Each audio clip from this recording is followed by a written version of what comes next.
Viešpats su jumis. Iš Šventosios Evangelijos pagal Luką. Vienas žmogus iš minios Jėzui tarė: Mokytojau, liepk mano broliui, kad pasidalytų su manimi palikimą. Jis atsakė: Žmogau, kasgi mane skyrė jūsų teisėjų ar dalytojų? Ir dar pridūrė: Žiūrėkite, saugokitės bet kokio godumo, nes jei kas ir turi apsčiai, jo gyvybė nepriklauso nuo jo turto. Jis pasakė jiems palyginimą. Vieno turtingo žmogaus laukai davė gausų derlių ir jis pradėjo savo vieną svarstyti: ką čia man padarius, neturiu kur sukrauti derliaus. Galop jis tarė: štai ką padarysiu, nugriausiu savo klojimus, statysiuos didesnius ir į juos sugabensiu visus javus ir visas gėrybes. Tuomet aš tarsiu savo sielai: mano siela, tu turi daug gėrybių sukrautų ilgiems metams.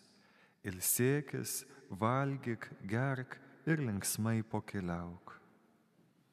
O Dievas jam tarė: kvaily, dar šiąnakt bus pareikalauta tavo gyvybės. Kamgi atiteks, ką susikrovėjai? Taip ir bus tam, kas krauna turtus, bet nesirūpina tapti turtingas pas Dievą. Tai Viešpaties žodis.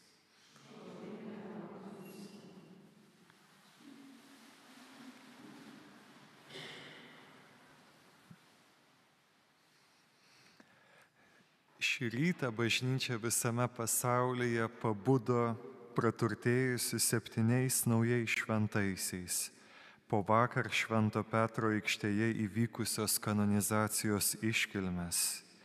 Visi tie naujieji šventieji, kaip rašo apaštalas Paulius šįryt savo laiške romiečiams, buvo įsitvirtinę tikėjime ir rūpinosi tapti turtingais pas Dievą, kaip moko Jėzus šio ryto Evangelijoje.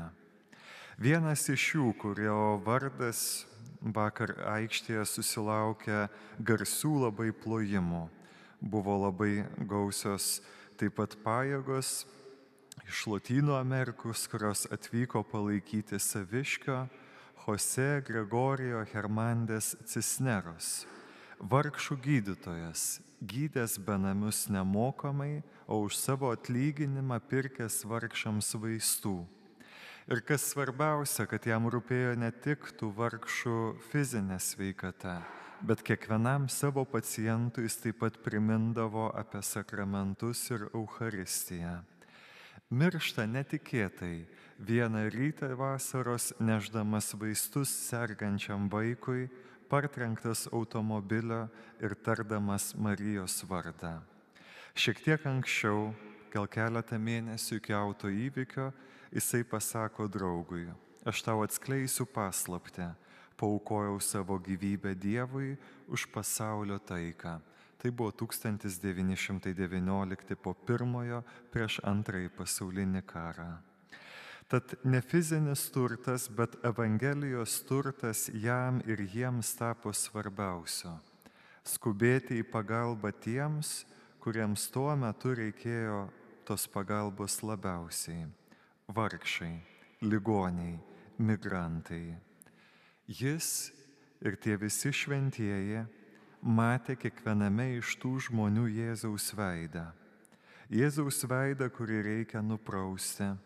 Jėzaus veidą, kurį reikia priglausti, pavalgydinti ir pagydyti. Tai yra įmanoma tik tai Dievo malonės dėka. Turėti tokį žvilgsnį ir tokią širdį, kuri mato kiekviename Jėzų, vargšą Jėzų. Tad melskime, kad ši mišių auka dosniai mus tokią malonę apdalytų, o mes nesipriešintume jai. Perkeisk Viešpatie mūsų žvilgsnis, perkeisk mūsų širdis, kad kiekviename matytume tavo kenčiantį veidą.